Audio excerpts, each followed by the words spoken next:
नमस्कार, मी दिलीप स्वामी, जिल्हाधिकारी छत्रपती संभाजीनगर बोलतोय। छत्रपती संभाजीनगर शहर व जिल्ह्यामध्ये काल परवा पेट्रोल पंपावर खूप मोठ्या वाहनाच्या रांगा लागल्या होत्या आणि पेट्रोल आणि डिझेलचा तुटवडा आहे, टंचाई आहे असं चित्र निर्माण केलेलं होतं। आज मी सर्व कंपन्यांच्या प्रमुख अधिकाऱ्यांशी चर्चा केली। त्यानंतर असं लक्षात आलंय की डिझेल आणि पेट्रोलच्या साठ्यामध्ये कुठेही कमी झालेला नाहीये।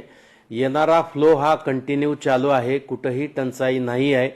फक्त अफवा पसरवल्यामुळे लोकांनी पेट्रोल पंपावर गर्दी केली आणि अव्वाच्या सव्वा पेट्रोल भरून डिझेल भरून घेतल्यामुळे पेट्रोल पंपावरचा साठा संपलेला आहे।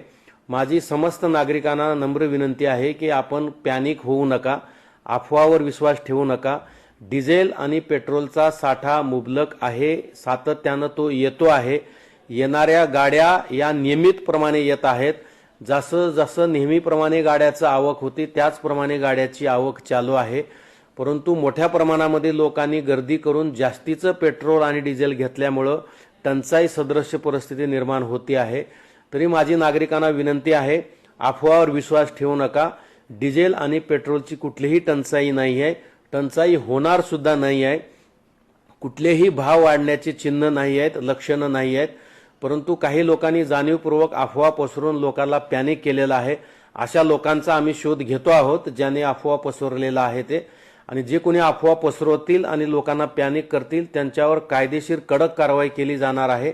त्यामुळे माझी नागरिकांना विनंती आहे, अफवा पसरवू नका, लोकांना पॅनिक करू नका। पेट्रोल आणि डिझेलचा साठा आहे आणि तो रेग्युलर आपल्याला मिळणार आहे। जसा आपण पूर्वी खरेदी करत होतात नियमितपणे आवश्यकतेप्रमाणे, त्याचप्रमाणे खरेदी करा। जास्तीचा साठा करून ठेवू नका।